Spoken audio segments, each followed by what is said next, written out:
오늘은 간단하게나마 앞으로 우리 교회가 가입되어 합력하여 사역을 감당하게 될 EPC 교단에 대해 나누겠습니다. 혹시 질문이 있으면 말씀이 끝나고 잠깐 나눠보도록 하겠습니다. 오늘 읽은 로마서 1장 17절 말씀은 종교개혁의 대표적인 인물로 알려진 마틴 루터가 하나님의 의란 수동적인 것으로 하나님에 의해 은혜로 주어지는 의라는 것을 깨달은 말씀입니다. 마틴 루터는 죄인인 인간이 어떻게 거룩하신 하나님과 바른 관계를 맺을 수 있을 것인가에 대해서 깊이 고민하였습니다.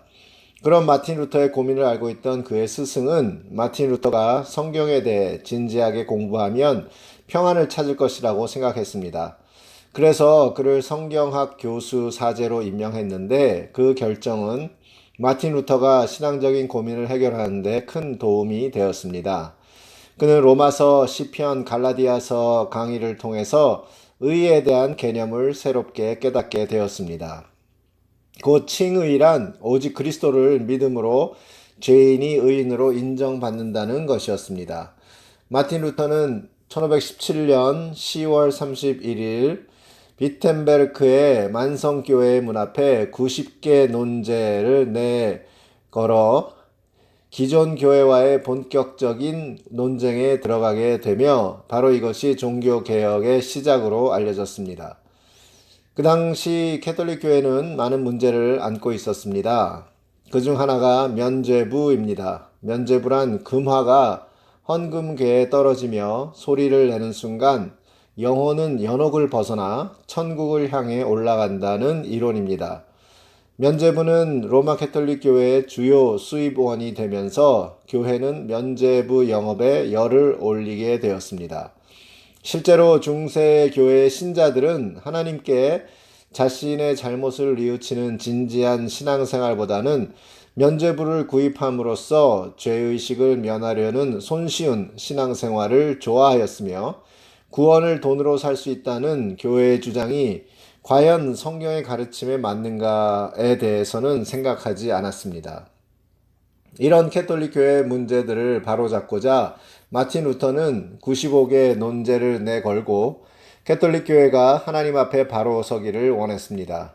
하지만 오랜 전통에 빠져 어그러진 방향으로 가고 있던 캐톨릭 교회를 바로잡는다는 것은 불가능했고 오히려 캐톨릭 교회의 많은 반박과 핍박을 받게 됩니다.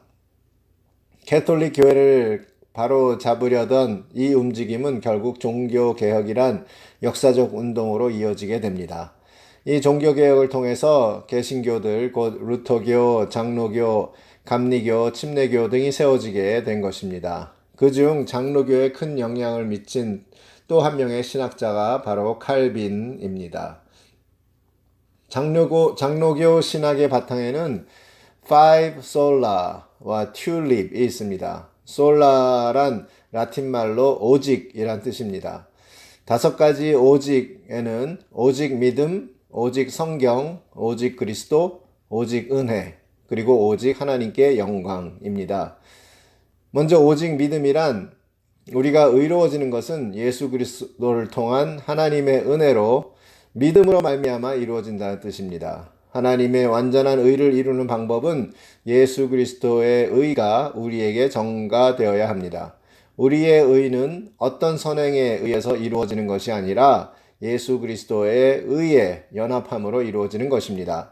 따라서 오직 믿음을 부인하는 교회는 참 교회가 아닙니다. 둘째, 오직 성경, 오류가 없는 완전한 성경만이 하나님의 뜻이 적혀진 책이며 우리의 양심을 움직일 수 있다는 뜻입니다. 성경만이 구원의 조건을 가르쳐주며 그리스도인들의 삶을 비춰줍니다. 셋째, 오직 그리스도란 우리의 구원이 역사적인 그리스도의 중보자의 역할을 통해서 이루어진다는 말입니다. 하나님과의 연합은 죄 없으신 예수 그리스도의 속죄함으로만 이루어집니다. 넷째, 오직 은혜란 하나님의 노여움에서 구원을 받을 수 있는 길은 오직 은혜밖에 없다는 뜻입니다. 성령님의 초자연적인 역사가 우리를 죄의 구속으로부터 풀어내어 영적 죽음으로부터 영적 생명을 주어 그리스도에게로 인도하는 것입니다. 이것은 인간의 어떠한 노력도 구원을 이룰 수 없다는 뜻입니다.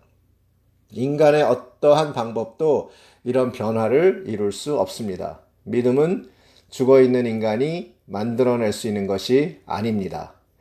다섯째, 오직 하나님께 영광이란 구원이 하나님으로부터 하나님에 의해 이루어졌기 때문에 하나님의 영광을 위한 것이고 모든 영광은 하나님께 돌려져야 한다는 것입니다. 우리의 모든 생애는 하나님 앞에서 하나님의 통치 아래 하나님의 영광만을 위해서 살아야 합니다. 이는 흥미 위주의 예배, 복음 없는 설교, 자기 개선, 자부심, 자만심이 복음을 대체하는 것을 부인합니다. 튤립은 칼빈주의 5대 교리라고 불립니다. 이 5조항은 영어 첫 글자를 모아서 만든 것입니다. 첫 번째 T는 total depravity, 곧 인간의 전적 부패 또는 타락. 둘째 U는 unconditional election, 곧 무조건적인 선택. 셋째 L은 limited atonement, 곧 제한 속죄. 넷째 I는 irresistible grace, 곧 불가항력적 은혜. 그리고 다섯째 P는 perseverance of the saints, 곧 성도의 궁극적 구원입니다. 이 5가지를 간단히 정리해보면 인간의 전적 부패 또는 타락이란 인간이 전적으로 타락했고 부패했기 때문에 스스로 구원을 받기 위해 아무것도 할 수 없는 전적 무능력 상태에 있습니다. 그러므로 성령의 은혜의 역사 없이는 거듭날 수 없으며 구원받을 수 없습니다. 믿음 그 자체도 하나님의 구원의 선물입니다.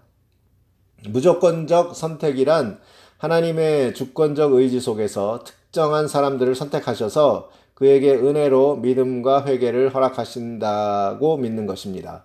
이 하나님의 선택은 인간이 가지는 어떤 덕이나 예지할 수 있는 행위에 근거한 것이 아닙니다. 그러므로 인간은 하나님의 은혜에 의한 선택으로 구원을 받게 됩니다. 결국 구원은 인간의 산물이 아닌 무조건적인 하나님의 은혜의 선물이라는 것입니다. 제한 속죄란 그리스도의 구속이 선택된 자들만을 구원하려는 것으로 오직 그들만의 구원을 보증한다고 믿습니다. 그러므로 그리스도의 죽음은 선택된 자들만의 구원을 보증합니다.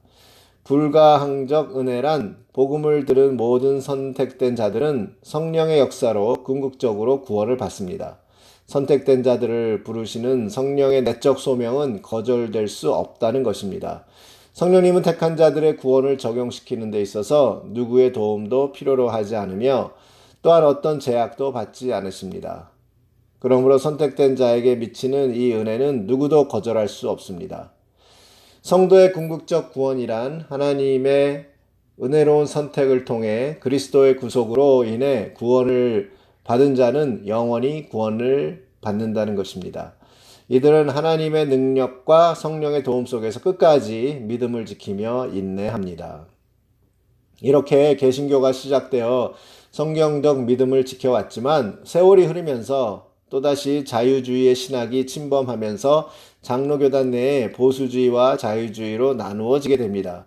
그러면서 1981년 미국 북장로교단과 남장로교단 사이에서 새롭게 형성된 교단이 바로 EPC입니다.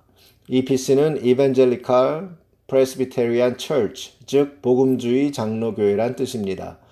EPC는 웨스트민스터 신앙고백과 에센셜이란 신앙고백 위에 세워졌습니다.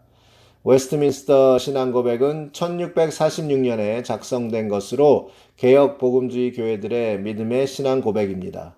그리고 에센셜, 즉 본질적인 이란 EPC에서 작성한 절대 양보할 수 없는 가장 핵심적인 신앙고백입니다. EPC의 모토는 본질적인 것에는 연합, 비본질적인 것에는 자유, 모든 것에는 너그럽게 사랑으로 입니다. 그래서 오늘은 EPC가 모토하는 에센셜이 무엇인가에 대해 나누고자 합니다. 에센셜은 7가지 주제로 되어 있습니다. 하나님, 예수 그리스도, 성령님, 구원, 교회, 재림, 지상명령입니다. 첫째, 우리는 유일하신 하나님, 만군의 창조자와 만물의 주관자, 무한히 완전하고 영원히 존재하는 세 분, 아버지, 아들, 그리고 성령을 믿습니다.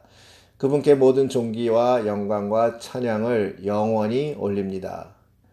둘째, 예수 그리스도, 살아계신 말씀, 동정녀에게 성령의 기적으로 잉태되어 육신이 되었습니다. 완전한 하나님이 완전한 인간이 되어 영원한 한 사람이 되었습니다. 그는 성경에 기록된 대로 십자가에서 우리의 죄의 희생물로 죽었습니다. 3일 만에 죽음에서 육신으로 부활했고 하늘 곧 가장 높으신 하나님 우편으로 올라갔습니다. 그는 이제 우리의 대제사장이며 중보자입니다. 셋째, 성령님은 그리스도를 영화롭게 하고 우리 마음에 그리스도의 구원 사역을 적용하게 합니다. 그는 우리에게 죄를 깨닫게 하여 우리를 구세주에게 인도합니다. 우리 마음에 내주하며 우리에게 새로운 생명을 주고 봉사할 수 있는 힘을 주고 우리에게 선물을 주십니다. 그분은 우리를 가르치시고 모든 진리 가운데 인도하시고 구속의 날을 위해 인치십니다. 넷째, 죄 때문에 하나님으로부터 멀어지고 저주를 받은 우리의 구원은 하나님의 온전한 은혜의 역사에 달려 있습니다. 자신의 구원을 위해 그리스도를 믿는 자들을 하나님께서 의롭다 하셨습니다. 오직 성령으로 거듭나고 예수 그리스도를 영접한 사람들만이 하나님의 자녀와 영생의 상속자가 됩니다. 참교회는 다섯 번째, 참교회는 예수 그리스도의 구원의 믿음과 성령님의 거룩하게 하심의 역사로 예수님의 몸과 연합된 사람들이 모인 곳입니다. 가시적이고 아직 완전하지 않은 지역 공동체라 불리는 교회에서는 하나님의 순전한 말씀이 선포되고 진실한 성례가 행해지고 성경적 훈련이 실천되고 사랑의 교제가 지속됩니다. 완벽한 교회가 되기 위해 주님의 재림을 기다립니다. 여섯 번째, 예수 그리스도는 산자와 죽은 자를 심판하고 하나님의 영원한 계획과 역사를 완성하시러 육신을 입고 가시적으로 이 땅에 다시 오십니다. 주 예수여 오시옵소서. 요한계시록 22장 20절. 일곱 번째, 우리 주 예수 그리스도께서는 모든 믿는 자들에게 온 세상에 복음을 전하고 모든 나라들로 제자를 삼으라 명하셨습니다. 지상 명령에 순종하기 위해서 우리는 우리를 사랑하사 자기 자신을 우리들에게 주신 분에게 헌신해야 합니다. 우리들의 삶을 부인하고 사랑과 봉사로 부르셨습니다. 우리는 그가 만드신 바라 그리스도 예수 안에서 선한 일을 위하여 지으심을 받은 자니 이 일은 하나님이 전에 예비하사 우리로 그 가운데서 행하게 하려 하심이라. 에베소서 2장 10절. 이 일곱 가지 본질적인 것은 우리가 필수적으로 양보 없이 함께 지켜야 할 조항입니다. 비본질적인 것은 우리 각자의 신앙에 맞춰 개방하되 서로의 신앙을 존중합니다. 그래서 노회에서 회의 중에 비본질적인 문제로 서로 다투면 누군가가 마이크를 잡고 비본질적인 사항이라고 외칩니다. 그러면 더 이상 그 문제로 서로 다투지 않습니다. 왜냐하면 비본질적인 것은 각자의 신앙에 맞춰 개방되었고 서로의 신앙을 존중하도록 되어 있기 때문에 다툴 이유가 없는 것입니다. 이번 달 29일 토요일에 저와 우리 교회가 EPC 교단에 가입하게 됩니다. 교단 측에서 볼 때 우리 교회는 선교교회, 곧 개척교회가 됩니다. 그리고 저는 교단에서 파송된 선교사가 됩니다. 그리고 우리 교회가 미자립교회에서 자립교회가 되면 정식교회로 등록이 되는 것입니다. 장로교회가 자립교회가 되려면 장로가 선출되고 교회의 당회가 구성되어야 합니다. 왜냐하면 장로교회는 교회에서 선출된 장로들로 구성된 당회의 모든 결정권이 있기 때문입니다.